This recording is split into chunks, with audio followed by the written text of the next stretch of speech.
Rum production. Rum production is based on the traditional styles that vary between locations and distillers. Harvesting. All rum production begins with sugarcane. To this day, mature sugarcane is harvested by hand, grueling machete work in many parts of the world. The cut cane is promptly transported to the mill, where it's crushed in a machine.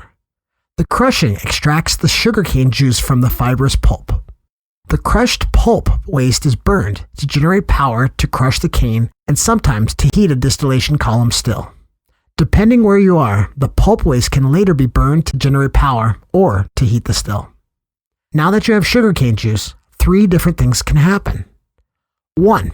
You can proceed directly to fermenting and distilling the sugarcane juice. This is what they do in the French West Indies, such as Martinique and Guadeloupe. Understandably, this is the most direct approach yields rum that is very closely preserves the vegetal characteristic of the sugarcane. 2. You can cook down and concentrate the sugarcane juice into a syrup. This syrup is itself a stable sweetening product, but the syrup can also be fermented and then distilled. A few distilleries work with fermented syrup because it gives them most of the characteristics of sugarcane juice that they're looking for, while enabling them to distill all year and not just at harvest time. And lastly, 3. You can process the juice into molasses and crystallized sugar. The crystallized sugar is sold as a sweetening product, and the molasses is sold to a distillery to be fermented and distilled into rum. Most rum is distilled from fermented molasses. Fermentation. The fermentation process varies by distillery, and there's a great deal of variation involved. At one extreme is natural fermentation, or yeasts in the environment are relied upon to ferment the sugars in open vats. At the other extreme, fermentation is tightly controlled under laboratory-like conditions. For efficiency and predictability, most commercial rum fermentation processes fall between these 2 extremes. Distilleries purchase and add the specific yeast cultures they want, take basic precautions appropriate to the environment. Time is also a factor for fermentation. Some ferments last only several hours, while others can take up to 2 weeks. Water and yeast are added to the base ingredient in order to begin the process of fermentation. Though some rum producers allow wild yeast to cause the fermentation, most use specific strains of yeast in order to help provide consistent taste and predictable fermentation periods.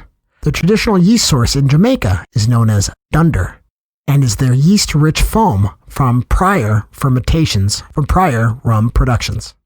The Jamaican master blender Joy Spence says, the yeast employed will determine the final taste and aroma profile. Bacardi, who makes lighter rum, prefers to use faster-working yeasts. Using slower-working yeasts, on the other hand, will cause more esters to accumulate during fermentation. This allows for a fuller-tasting rum. Distillation. No standard method is used in the distillation process, as with all other aspects of rum production. Most rum production uses column stills, though some producers work in batches using pot stills. More congeners are present in the output from pot stills versus column stills, so more fuller tasting rums are produced from those types of stills. The concept and basic mechanics of distillations is pretty simple. A fermented liquid is heated in a sealed vessel to approximately 175 degrees Fahrenheit, evaporating the alcohols from the liquid. The alcohols are then recondensed and collected, yielding the raw spirit. However, the reality of distillation is extremely complex. There is virtually no seemingly trivial detail that lacks the potential to affect the end product. Distillation is a science, and success depends on a great deal of expertise. But craftiness, habit, Mother Nature, superstition, and luck all play a role.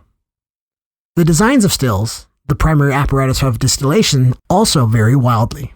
They are broadly organized into 2 groups, pot stills and continuous stills. Many stills combine elements of both pot and continuous stills. Nearly every still is a unique design, if only by virtue of how it was installed, and each still is hand-built. Every still has innumerable quirks, and those quirks have their mysterious consequences. Some stills are profoundly simple devices, while others have multiple stages and features that enable different components of the alcohol to be separated. Some distillers want to remove particular chemical components from their rum. What happens next greatly varies depending on the product the distillery is aiming for.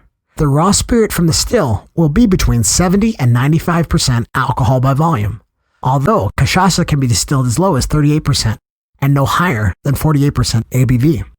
Some rums, particularly those for local Caribbean markets, are simply bottled and sold, fresh from the still. Most rum is aged though, which radically alters the characteristic of the spirit. Almost all rum is blended with other batches from the same distillery, often marrying rums from different ages. Some rum gets infused with herbs, fruits, and spices, or deliberately blended with juices or extracts to produce a flavored rum product. Most rum is diluted with water at some point prior to bottling, to 40 to 50% alcohol by volume. Now, although there aren't that many major steps per se to producing a given rum, the possible variables, beginning with the cane itself and ending with the post-distillation handling, are innumerable. These variables make rum the most varied of all distilled spirits.